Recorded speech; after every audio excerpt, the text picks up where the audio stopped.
Look at him, eating whatever he wants, never gaining a pound. While I'm stuck with the boring special and can't lose an ounce. How's your lunch, man? Amazing. Yours? So good. Oh, I'm so happy for you.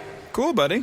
Weight loss isn't fair, but Mochi Health is. The affordable GLP-1 source that can fix your frustration with food. So, same time next week? No! Definitely. And your friends. Learn more at joinmochi.com. Mochi members have access to licensed physicians and nutritionists. Results may vary. You're listening to this podcast, so I know you've got a curious mind. Here's a helpful fact you may not know yet. Drivers who switch and save with Progressive save over $900 on average. Pop over to progressive.com, answer some questions, and you'll get a quick quote with discounts that are easy to come by. In fact, 99% of their auto customers earn at least one discount. Visit progressive.com and see if you can enjoy a little cash back. Progressive Casualty Insurance Company and Affiliates. National average 12-month savings of $946 by new customers surveyed who saved with Progressive between June 2024 and May 2025. Potential savings will vary. Voices for Justice is a podcast that uses adult language and discusses sensitive and potentially triggering topics, including violence, abuse, and murder. This podcast may not be appropriate for younger audiences. All parties are innocent until proven guilty in a court of law. Some names have been changed or omitted per their request or for safety purposes. Listener discretion is advised. My name is Sarah Turney, and this is Voices for Justice. Today I am discussing the case of Amy Lynn Bradley, a woman who went missing from a Royal Caribbean cruise ship in 1998. This case has a lot of twists and turns. We have conflicting statements from the man who is believed to have last seen Amy, we have conflicting statements from the crew on the ship, and we have multiple sightings of Amy after she went missing. But we have no Amy. Her family has spent hundreds of thousands of dollars and dedicated their lives to trying to figure out what happened to her.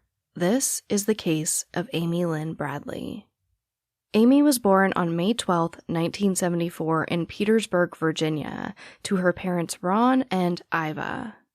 A few years later, she would become a big sister when her brother Brad was born.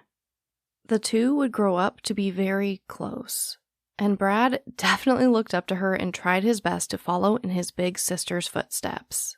Amy's parents describe her as a fireball and extremely focused. She lettered in 5 sports in high school and received a ton of scholarship offers from a variety of colleges. Ultimately, Amy chose to stay closer to home and enrolled at Longwood College in Farmville, Virginia, which was about an hour away from her parents' house. She was actually the first student in the history of the college to obtain a full athletic scholarship. Although Amy was extremely talented in a variety of sports, she was chosen to play for the school's basketball team. And it seems that Amy was very drawn to basketball in particular, because she would actually get a tattoo of the Tasmanian Devil from Looney Tunes spinning a basketball on her shoulder. This will be important to remember later on. She graduated in 1996 and took a few years off of school, but by 1998, she was making plans to get her master's degree in sports psychology.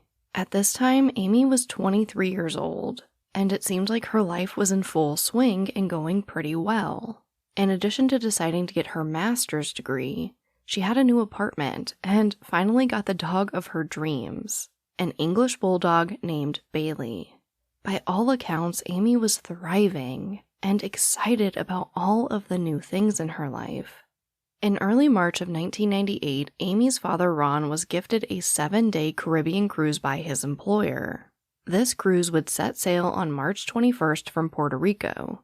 From there, the ship would travel to Aruba, Curacao, St. Thomas, and back to Puerto Rico on Saturday, March 28th. Amy's parents, Ron and Iva, were super excited about this. But Amy was a bit apprehensive. Despite swimming her entire life and being a swim coach, the idea of this huge ship in open waters scared her. But she decides to go anyway, and so does her brother Brad. Iva and Ron are thrilled. They get packed, they book their plane tickets, and by March 21st, 1998, they were in Puerto Rico, ready to board the Rhapsody of the Seas cruise ship from Royal Caribbean Cruises. This ship was pretty new, being built just the year prior in 1997. It's also huge at about 1,000 feet long. It has nearly 1,000 guest rooms and can hold about 2,000 passengers. Just for comparison, the largest cruise ship in the world is Harmony of the Seas, also from Royal Caribbean Cruises, and this ship is 1,188 feet long. Both ships are larger than the Titanic, just to give you a reference point. Also, I think that this is a great time to mention that, full disclosure, I went on my first boat just a few weeks ago, and it was a small boat. So although I did do some research on cruises, please forgive me if I get some boat or cruise terminology wrong. Knowing the size of the ship will help in understanding how difficult it would be to search this thing, especially thoroughly. But we'll get to that later. The Bradley family boards the ship, checks into room 8564, and they have a great weekend. They're enjoying the food, the drinks, they're taking pictures, and they're partaking in massive amounts of activities and entertainment available to them on the ship. On Monday, March 23rd, the ship docks in Aruba, and the family spends the day exploring the island. Then they head back to the ship to have this big, fancy dinner. They get all dressed up, Amy is in a beautiful black dress, and Brad is in a full tux. They pose for pictures and enjoy their meal. After dinner, the family goes to a party on the upper deck. They were drinking and dancing, and Brad even won the limbo contest that night. But after what sounds like a very full day, at about 1 a.m. on now the morning of Tuesday, March 24th, Iva and Ron call it a night. It's also around this time that the ship sets sail for their next stop, Curacao, which is about 70 miles away. But Brad and Amy aren't ready to go to bed, so they decide to go to the ship's 24-hour dance club. At this point, Amy is in a different outfit, changing out of the dress and into what looks like a white t-shirt and either shorts or a skirt. I've seen some reports that say that she was in men's clothing, but after watching and re-watching a compilation video of Amy's last known whereabouts on the ship, to me it looks like regular women's clothing from the 90s. But I could be wrong. Either way, Amy is in something more comfortable and is pretty much dancing the night away. And specifically dancing with a man named Alistair Douglas, also known as Yellow. Yellow was the bass player of the band Blue Orchid. Yellow and his band worked on the ship providing entertainment to the guests, and apparently also getting super friendly with them. Through video footage, you can see that their dancing kind of evolves throughout the night. At first, they're just kind of near each other dancing, then Amy is in front of him dancing while he's behind her up against her, and eventually they start holding hands. It seems like the two just really hit it off. Around 3:30 in the morning, Brad heads back to the room, and he swipes his room key at exactly 3:35 a.m. At this exact time, Amy is seen on video dancing, waiting to get into the elevator. And by 3:40 a.m., she swipes her room key and joins her brother on the balcony of their suite. They smoke a cigarette, and after a few minutes, Brad said he's going to bed. But Amy is still wide awake and feeling a little seasick.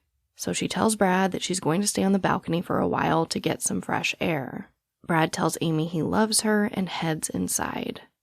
At about 5:30 a.m., the ship arrives in Curacao, and Ron wakes up, but he stays in bed. He kind of just lifts his head and looks around, and he sees Amy out on the balcony. Seeing that Amy's back and everything appears to be fine, he puts his head back down on the pillow and snoozes for about another 20 minutes. He finally wakes up at about 5:50 a.m. to get ready to have breakfast on the island, and he notices that Amy is no longer on the balcony. But he figures that she's probably just up on the deck taking pictures or maybe getting some coffee.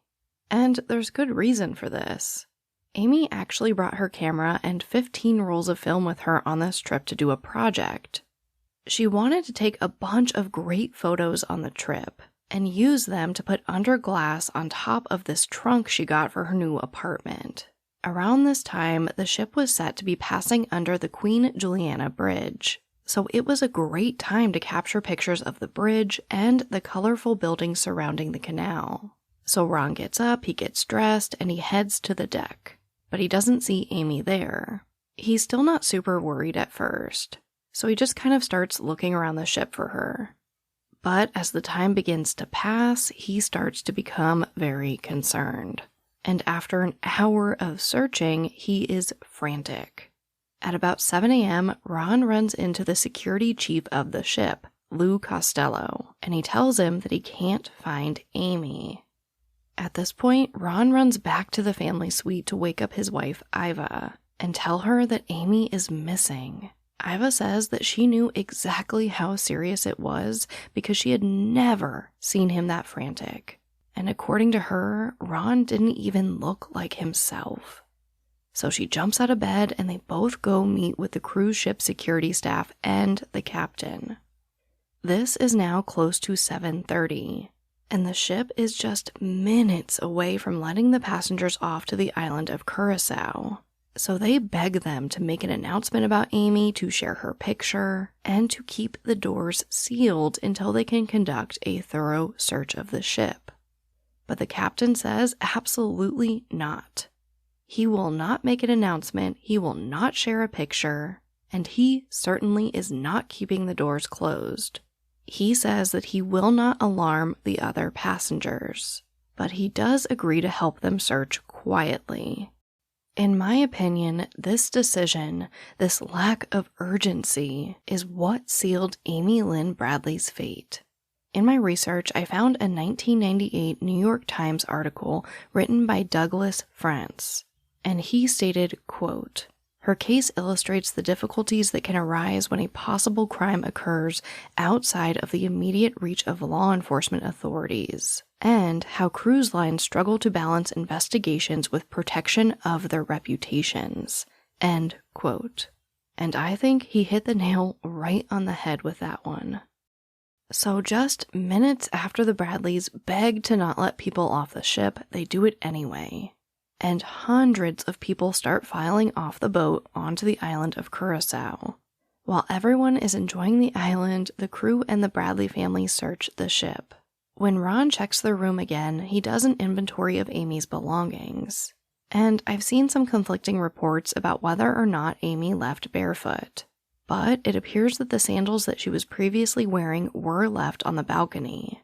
The only items that were missing were her lighter, cigarettes, room key, $100 she had in her pocket, and her camera with a single roll of film in it. The remaining 14 rolls of film that Amy brought on the trip were recovered from the room. Around 5:30 p.m., the captain tells the Bradley family that they have searched every inch of the ship for Amy, and that she is definitely not on board. At this point, the captain suggests that maybe Amy fell overboard. But her family just doesn't believe this story. Not only did Amy not like going near the railings because she was scared, these railings were also up to chest level on Amy. Amy's brother Brad insists that there's absolutely no way Amy got close enough to the railing to fall over. The captain then suggests that maybe Amy committed suicide by jumping over the railing. And again, the family is like, absolutely not. Amy just got a new apartment, she has Bailey the English Bulldog waiting for her there, and she just got accepted into a master's program. There was no way in their minds that Amy could have ever killed herself. The captain's like, okay, well, maybe she's just on the island. And again, by this time, it's about 5:30 p.m., and the ship is setting sail for St. Thomas at 9:30 p.m., giving them only 4 hours to search the island. So the Bradleys scramble to get off the boat and start searching. They try contacting the U.S. Embassy, but they were closed. And they reach out to the FBI, who agrees to help, but they can't get there for at least 24 hours. After searching for a few hours, they come up with nothing. At this point, the Bradleys have a crucial decision to make. Do they stay in Curacao to look for Amy, or do they get back on the boat to search for her there? This episode of Voices for Justice is sponsored by Chewy. If you have pets, you probably know about Chewy, and you also know that when they say that they have everything you need to keep your pet happy and healthy, they're not messing around. To keep them happy, Chewy has over 100,000 products from all the brands my pets love at prices I love. To keep them healthy, Chewy offers pet prescriptions, pet insurance, telehealth vet visits, and they're even rolling out vet clinics across the country. I've been shopping with them for a very long time. And in addition to the auto-ship feature that gets the dog's food to them every single month, I also love to experiment with different treats. But I'm a bit picky. For me, it has to be high quality with simple ingredients. I recently picked up treats from Shepherd Boy Farms that are 100% just chicken breast. Popcorn and Heber are already obsessed. Chewy has everything you need to keep your pet happy and healthy. And right now, you can save $20 on your first order and get free shipping by going to chewpanions.chewy.com/Sarah E. Turney. That's chewpanions.chewy.com/Sarah E. Turney to save $20 on your first order with free shipping. chewpanions.chewy.com/Sarah E. Turney. Minimum purchase required. New customers only. Terms and conditions apply. See site for complete details. This episode of Voices for Justice is brought to you by Quince. I've been trying to be more intentional about what I wear each day. I'm leaning into pieces that feel effortless, comfortable, and still put together, and Quince has been my go-to. The fabrics feel elevated, the fits are flattering, and everything just works without overthinking it. They use premium materials like 100% European linen, organic cotton, and ultra-soft denim. And the best part? Everything is priced 50 to 80% less than similar brands. They work directly with ethical factories and cut out the middlemen, so you're paying for quality and craftsmanship, not brand markup. I recently just ordered their tiered linen dress, of course in black. I wanted to pair it with one of my favorite pairs of brown wedges. The problem was, I didn't have a brown purse. So I got that from Quince too. It's one of my favorite outfits. It's easy, effortless, and feels amazing, especially as we're getting a little bit warmer here in Phoenix.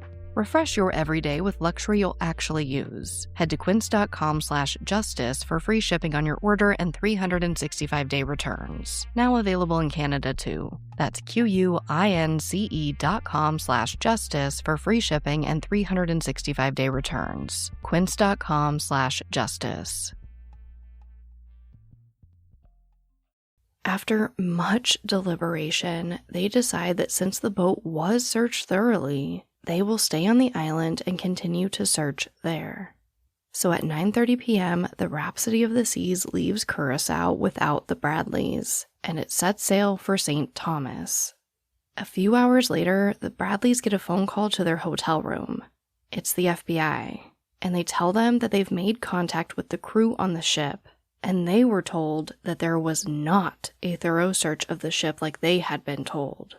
Instead, the crew only searched the common areas and the restrooms. In my research, I found something that I thought was pretty interesting. In an official report released by Royal Caribbean Cruises to the New York Times, the report would state that the Bradleys told the crew about Amy being missing after the passengers were let off the ship, and that there was, in fact, a thorough cabin-by-cabin search for Amy. So either Royal Caribbean Cruises is lying, or the Bradley family and the FBI are. But understandably, the Bradleys are extremely upset, because not only do they feel like they've been lied to, but now they feel like they've made the wrong decision by leaving the ship. However, the FBI does agree to help them get to St. Thomas and back on the ship. It was a race to get there, but they do get on right before it leaves and they go confront the captain. And they don't hold back. They say, hey, you lied to us. Now you have to deal with the FBI, and you better cooperate. It's now March 26th, 2 days since Amy has been missing, and the FBI conduct a thorough search of the ship. They went around with Amy's picture asking people if they've seen her. They interview several of the guests, and they separate Brad, Iva, and Ron to conduct separate interviews of them as well. While the Bradleys are just walking around the ship trying to talk to people and hopefully find Amy, 2 teenage girls run up to them in the hallway and ask where they've been. They explain to them that they just got back on the ship and ask them what's going on. The girls proceed to tell them that they saw Amy the morning that she disappeared, around 5:45 a.m., which, as you might remember, is right in that window between Ron lifting his head to see Amy on the balcony and her being gone 20 minutes later. So Ron and Iva are like, okay, what did you see? Tell us everything. And the girls tell them that they saw Amy with Alistair Douglas, aka Yellow, the bass player from the ship's band. When they saw them, Yellow handed Amy a dark drink that they assumed was soda or coffee. They also say that they saw the pair on the big glass elevator going back up to the dance club. According to the Bradley family's website for Amy, witnesses would later testify in front of a grand jury that they last saw Yellow leaving the upper deck alone in the elevator. This now makes Yellow the last person to see Amy. The family and the FBI are all over this. And when Brad hears that they're looking for this guy Yellow, he remembers seeing them dance together. But more importantly, a pretty strange interaction with him the morning that Amy went missing. That morning, Brad was sitting by the pool when Yellow approaches him and says something to the effect of, "I'm sorry to hear about your sister." At the time, Brad didn't think much of it. But after reflecting on it and telling his parents, they freak out. Because on that morning, no one knew Amy was missing other than the family and the ship's security team. When I first heard this piece of information, I immediately gave Yellow the benefit of the doubt. Like I mentioned, I've never been on a cruise ship, but from what I can gather, people tend to get pretty close on these things. Kind of like summer camp, which I've never been to either, but again, I understand that people form friendships by doing all of these scheduled activities together. Just like the two teenage girls that recognized Iva and Ron. So my first thought is that maybe when the family was searching the ship that morning, they were stopping to ask people if they'd seen Amy. So maybe Yellow heard about Amy kind of through the grapevine. But then Yellow is interviewed by the FBI, and he says he had no idea Amy was missing. He also says that he was woken up by the cruise line manager at 6 a.m. and was asked about Amy. From there, he says that his and his bandmates' rooms were searched. Now, 6 a.m. would have been an hour before Ron notified security that Amy was missing. And according to the FBI, only common areas of the ship were searched. On top of all of that mess, he also says that he last saw Amy around 1 a.m., which of course we know that there is both video evidence and witness testimony to prove that Yellow and Amy were dancing and holding hands until much later in the morning than 1 a.m. So the FBI gives Yellow a polygraph test, which is ultimately inconclusive. And by the end, they just don't have enough evidence to hold him on charges related to Amy, and he's let go. During this test, Ron Bradley was actually waiting outside of the room. And he said, quote, "He came out of the interview smiling, with his thumbs up to his band members. Like everything was cool. It made me feel like I wanted to strangle him. I knew what was going on. I knew that he had been with Amy." End quote. So the FBI is like, okay, what the heck is going on? And they try to piece together some information to get a timeline of Amy's whereabouts that morning. They get in contact with the photographers who take the professional photos of you to sell them back to you later, because they want to get every single picture of Amy. But much to their surprise, every photo of Amy is missing. So they're like, okay, well, did you lose a bunch of photos? Like, what is going on? And the staff tells them no. It appears that out of almost 2,000 passengers on board, Amy Lynn Bradley's are the only pictures that are missing. On top of that, the photographer from the night before Amy went missing remembers taking pictures of Amy at their fancy dinner and printing those pictures out. But ultimately, they were never able to pinpoint what happened to the pictures or who was responsible for them being gone. During this time, there's also something else going on that is super strange. Royal Caribbean Cruises hired a man named Chris Fenwick to capture fun video footage of the trip. This footage was to be compiled and shown in the theater at the end of the cruise. So he went around filming people having a good time, laughing, dancing, eating, etc., including Amy Lynn Bradley. But Chris gets a call from the person in charge of this project, and they tell Chris that he needs to edit out all footage of Amy for the final showing. Now, this does make sense to me. They don't want to show her in the final video montage because it's obviously very sad and will only further bring attention to the fact that they've lost a guest. I get it. The thing is, on top of this, our man Lou, the head of security, tells Chris that he needs the master tapes. And Chris says no. He explains that he's seen the AV equipment on the ship, and not only do they not even have the technology to review these master tapes, but he also tells him that he never gives these away anyway, and he offers to make copies of the tapes instead. Lou is kind of agitated and says, well, the FBI wants them. And Chris says, okay, well then have the FBI contact me. And the conversation ends. It wouldn't be until a few years later when Chris sees Amy's story on TV that he realizes that the FBI never contacted him for the tapes, and that the cruise line was probably just trying to cover their tracks since he has so much footage of Amy with one of their employees, Yellow. So Chris actually ends up posting a compilation of this footage to YouTube, and it's still there today, making Chris one of my personal heroes in this story.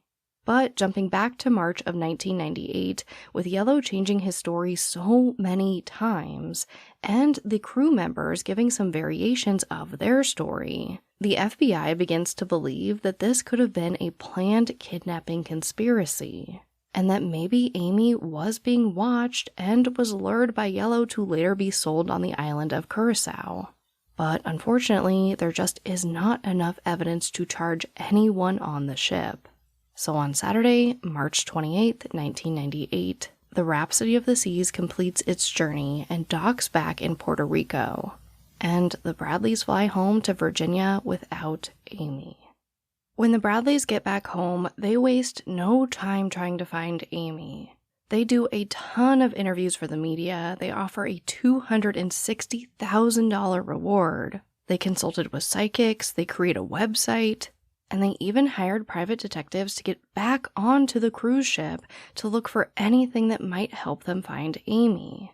They also get the 2 used rolls of film from Amy developed, but it was mostly just scenic photos of Puerto Rico and Aruba. Nothing really that could help them find her. 4 weeks go by and there's nothing.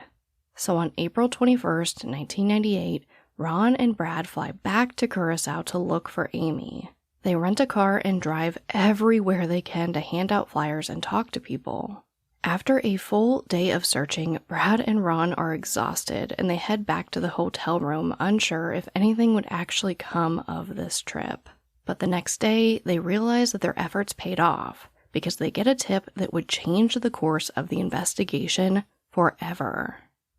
Less than 24 hours after Brad and Ron got back to Curacao to search for Amy, they get a call from a man who drives a taxi on the island. On the morning that Amy went missing, he was parked near the ship waiting for a potential fare to come off the boat. And he says that just minutes after passengers begin to file out, a woman runs up to his taxi and is frantically asking him where she can find a phone. This man says that he will never forget this woman's green eyes. And yes, Amy had green eyes. This sparks an even larger search for Amy with the help of local police. They search huts, boats, the water, everywhere they can. I watched an interview Brad did for the TV show Vanished with Beth Holloway, and he said that when he was in Curacao looking for Amy, that he heard Amy call his name from a passing van. So Brad and Ron literally turn the car around immediately and start chasing after the van. They go through these narrow hillside roads and into a neighborhood and finally catch up with them. But Amy wasn't there. It's just a guy alone in his van. Brad says that to this day, he's not sure if he heard Amy or if he heard what he wanted to hear. This broke my heart. I can tell you that when you have a missing loved one, you see and hear them almost everywhere you go. Especially when they first go missing. You are looking at every face, every walk, and listening to every voice. Sometimes it just feels familiar, and you have to do a double take. Unfortunately, after a week of searching the island, they don't find Amy, and they catch a plane back to Virginia. But before they can even get home, there's another possible break in the case. When Brad and Ron land in Miami for a layover, they call home to Iva, and she tells them that the harbor chief of Curacao called to tell her that a body of a Caucasian female with brown hair matching Amy's description was found. But it'll take 24 hours to confirm that it's a match to Amy. After an excruciating 24 hours, they get the call. It's not Amy. In fact, the remains don't even belong to a woman, they belong to a man. And on top of that, it wasn't actually a body like they'd been told. It was just a piece of spine and a pelvic girdle. I couldn't find if they were ever able to identify who they belonged to, but they definitely weren't Amy's. This was bittersweet for the Bradleys. As much as they wanted answers, there was hope that Amy was still alive. So they go back to the media and get to work searching for her. After researching this case, I have to say, this family not only exhausted every resource, but they also got extremely creative. They keep in contact with the Curacao police, the FBI, and cruise ship officials throughout the Caribbean. They also contact ham radio operators and plan a mass email marketing campaign to thousands of personal emails in the Caribbean and South America. But there's still no sign of Amy. It wouldn't be until May of 1999, over a year after she goes missing, that the next big lead came in. And it was huge. At DSW, we ask the important questions, like, what shoes are you going to wear? Whether you're prepping for wedding season, festival season, or just planning the ultimate vacay, the right shoes can make or break an RSVP. So own the moment. You've got big plans, and we've got just the shoes. At the perfect price, of course. Get ready to get ready with Designer Shoe Warehouse. Head to your DSW store or dsw.com today, and let us surprise you. What they did to your family, you're lucky to make it out alive. Streaming on Peacock. These men are going to come after me. Taking them out is my only chance. Put a bullet in her head. From the co-creator of Ozark. Looks like a family was running drugs. Execution-style killing, it's rare for the Keys. Any leads on who they might have been running for? The cartel killed my family. I'm gonna kill them. All of them. MIA. Streaming now. Only on Peacock. After seeing a segment about Amy on America's Most Wanted, a man named David Carmichael comes forward to say that he saw Amy. And bless his heart, he didn't even want the reward money. He just wanted to help the Bradley family. But David says that about 5 months after Amy went missing, he was on the beach in Curacao washing off some scuba diving equipment when he saw a woman matching Amy's description. I wasn't able to find a great soundbite of David telling this story, but I was able to find a transcript from a 2001 interview he did with the Bradley family on CNN, where he describes what happened. Quote, I was actually diving on the island of Burso in August of 1998. We had just returned from a late afternoon in a dive location called Port of Maria. It's a dive location that's set up for divers and for people to go out and sort of swim, and they have a small cafe there. We were in the process of taking off our dive gear when I noticed 3 people walking up on the beach. There was 2 guys and a girl. A white guy, a black guy, and the girl was trailing them. As they passed us, I turned around to my buddy who was maybe 15 or 20 feet away from me, and I yelled to him and asked if he had a piece of my dive gear. And just as I did that, they had just passed me. The girl spun around, came right back towards me. She had sunglasses on the top of her head. She stared right at me as if she was about to say something. The black fellow came into my field of vision and motioned her away. Didn't touch her. He motioned her away. She turned around, put her head down, and followed them over to a small cafe area where they sat down and ordered drinks. They were actually by the bar. And every once in a while, she was facing outwards towards us. So every once in a while, she would kind of sort of look over towards me and then look back down at the ground. She was sort of resting against a bar stool, sort of looking out towards us. At that point in time, my buddy and I, we went, got a beverage, sat down. Actually, quite a ways from us. We couldn't hear what they were talking about, and we left before they did. End quote. David would end up flying out to the Bradley home to meet with them about this sighting. And he described Amy's tattoos and mannerisms to a T. He is 100% sure that that was Amy, and her parents believe him. Unfortunately, it had already been almost a year since David saw Amy on the beach. So when investigators went back to check out the area and the cafe, they couldn't find anything related to Amy. But this was still huge. This confirmed exactly what the Bradleys were thinking, that Amy had been kidnapped and was being held against her will. It gave them hope that she was still alive and could be recovered. Just a few months later, the Bradleys get another break. They get an email from a man named Frank Jones who saw Amy's story and said that he wanted to help. He explains to the Bradleys that he is a former U.S. Army Special Forces officer, and that he has a team of ex-Navy SEALs and ex-Army Rangers who could help them find and rescue Amy. Iva Bradley told ABC News, quote, "He told me that he'd put Amy on his own back and swim her out of there." End quote. At this point, it had been about a year and a half since Amy went missing. And they had so much hope that she could be alive, especially after David Carmichael's report of seeing Amy on the beach. And on top of this, the Bradley family was less than thrilled with the work of the FBI, so they are like, yes, please help us. And Frank Jones says, absolutely, this is what we do. But he warns them that this will take a lot of time and a lot of money. So the Bradleys dig into their savings, they solicit donations, and they make it happen. Jones gets right to work on a new lead in Curacao. A woman named Judith Margarita said that she knew that Amy was being held captive by heavily armed Colombian guards in a housing complex encased in barbed wire. She says that she regularly sees Amy there, at the grocery store, and going to the gym. She also says that she was often accompanied by a man with long blonde hair and a sleeve of tattoos on one arm.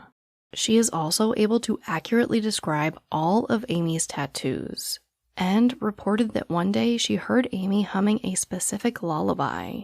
And when Iva Bradley heard this, she immediately recognized it as a lullaby that she used to sing to Amy when she was a baby. So again, the family is convinced that this is it. They found Amy. Frank Jones sends 2 of his men down there to speak with Judith and check out the lead.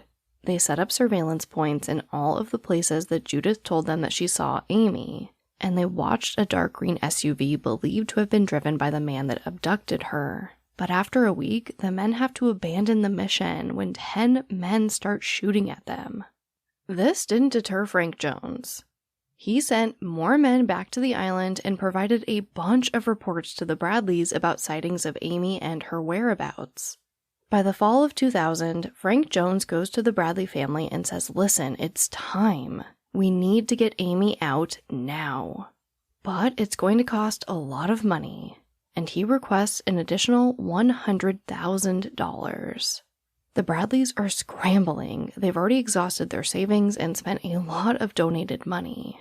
So they end up going to Ron's boss, and they ask him for the money and a private jet to get Amy home after she's recovered. And being the best boss that I've seen since Elle Macpherson in the Holly Clark case, he agrees. But before they do all of this, they go to Frank Jones and say, listen, we are willing to make anything happen, pay any amount of money for you to bring Amy home to us. But we need some proof that she's actually there. And Frank Jones says, no problem. And he sends them pictures of a man with long blonde hair and a woman on the beach from behind. And once they see the tattoo on the woman's ankle and the Tasmanian devil on her shoulder, the Bradleys pay Frank Jones and tell him to get their daughter home now. So the Bradleys fly down to Florida and they wait for Frank's call. Iva Bradley said that during the week that they were waiting for that call, she only left the hotel room twice, terrified that she would miss it. But the call from Frank Jones never comes. Instead, they get a call from a man named Tim Buchholz, saying that Frank Jones was a liar and a fraud. Tim tells the Bradleys that he was working for Frank Jones watching the house where Amy was supposedly being held, and he never saw anything. He never saw Amy. And whoever lived in that house appeared to be a totally normal family. Tim says that he heard Frank Jones telling the Bradley family that his people were watching the house right that moment. And that's when he knew it was all a lie, and that Frank Jones was just using the Bradleys' money to live an extravagant life on the island. After this, another man came forward named Jono Sink. And this man told ABC News that he was the man in the photos sent to the Bradley family. And he admitted to wearing a blonde wig and pretending to be Amy's captor. And the woman in the photo was absolutely not Amy, just another acquaintance of Frank Jones with fake tattoos.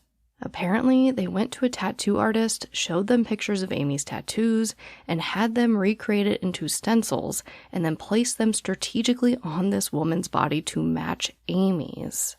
The Bradleys also discovered that the original tip from Judith Margarita was a flat-out lie. Her son actually worked for a security firm in Curacao and came forward to tell them that it was all a scam to steal from them. Though I do want to note that Judith maintains her innocence. And I was never able to find an explanation as to how she found which lullaby Iva Bradley used to sing to Amy as a baby. But I do suspect that Iva most likely spoke about it in one of their countless interviews with the media.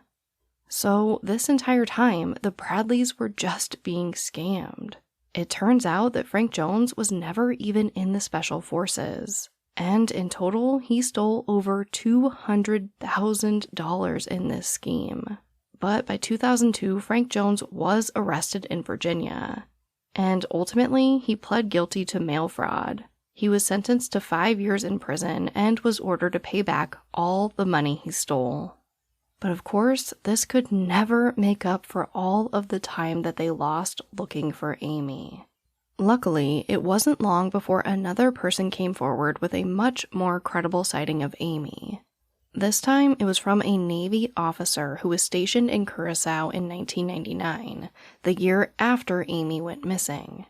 He says that one night he was in a brothel when a woman came up to him and said that her name was Amy Bradley and she needed help. So he asks her, "What's going on? How can I help?" And she just said, "I need help. I can't get out." But someone motions for Amy to get away from the man, kind of like what happened on the beach. Unfortunately, because this man wasn't supposed to be in the brothel and could get in big trouble if he came forward with a story, he waited about 2 years before coming forward with it. And when investigators went to check out the brothel, they can confirm it existed, but it had since burned to the ground. Although the Bradleys had to face their worst fears that Amy had most likely been a victim of sex trafficking, they were thankful that she could still be alive, which meant they could still try to save her. But it wouldn't be until 4 years later, in 2005, that they get the next big lead in the case. This is when an anonymous source sends the Bradley family photos of a woman that they think might be Amy. These pictures were grabbed from an adult website based in the Caribbean that advertised escorts. The pictures show a woman with long, brown, kind of wild hair and heavy makeup, posing on a bed. Iva Bradley immediately believes that this is her daughter. It wasn't the same soft, innocent Amy that she knew before, but it was Amy. But before they get too excited like they had in the past, they want to make 100% sure it's her. So they call forensic detective Wesley Neville to help. Neville is a certified forensic artist at the International Association for Identification. He takes these newly submitted photos and photos of Amy and goes over these pictures inch by inch, comparing and layering them over each other. And he tells the Bradleys that he is willing to bet his career that the girl in those photos is Amy. So investigators get to work trying to track down the source of these photos. But ultimately, they were never able to track down the exact location of the IP address used to create the website. For the Bradleys, this is another dead end, but another reason to hold out hope that Amy is alive.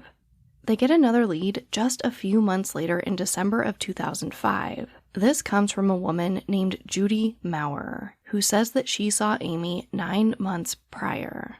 Judy and her husband were on a cruise and docked in Barbados.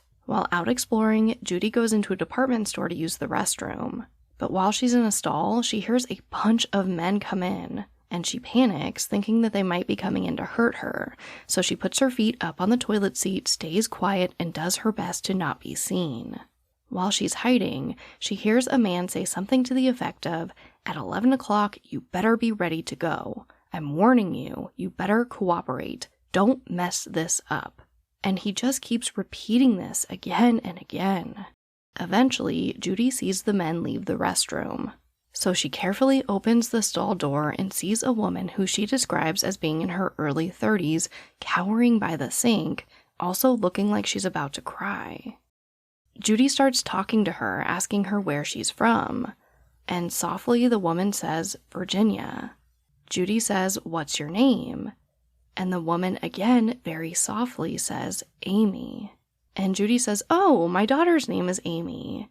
And at this point, that woman gets terrified, and she gets closer to Judy, motioning for her to be quiet.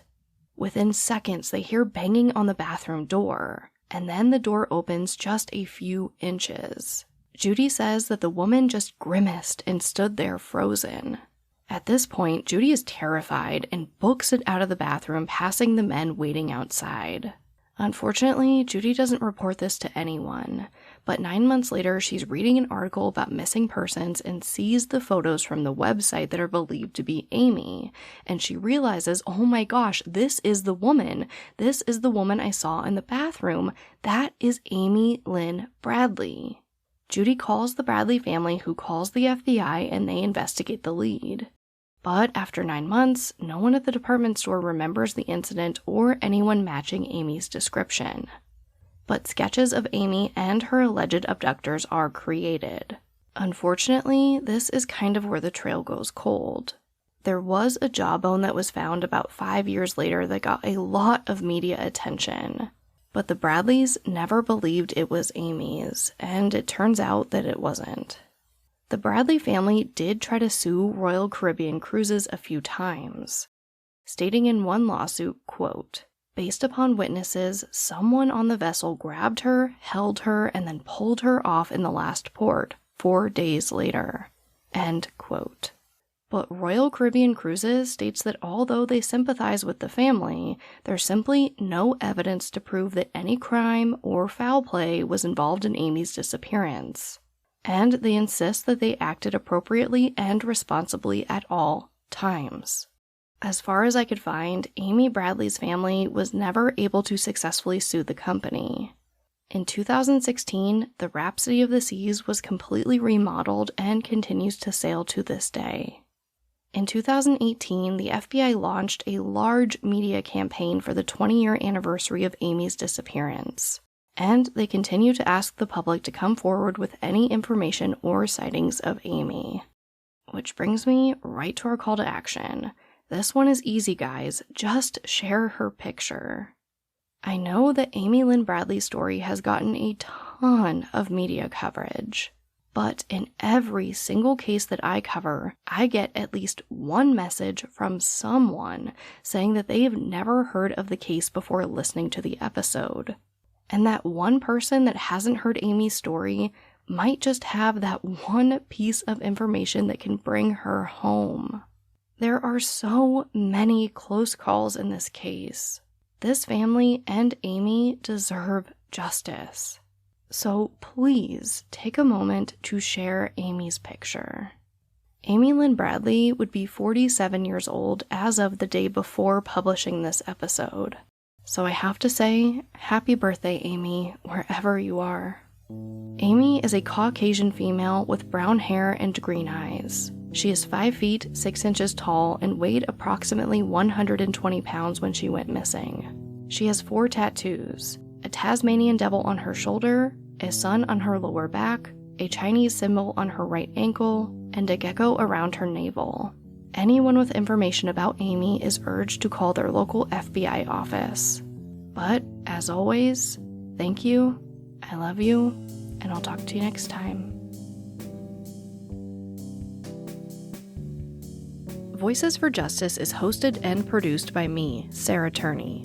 For more information about the podcast, to suggest a case, to see resources used for this episode, and to find out more about how to help the cases I discuss, visit voicesforjusticepodcast.com. And if you enjoyed this episode, please take a moment to rate and review the show in your podcast player. It really does help more people find the podcast and these cases in need of justice.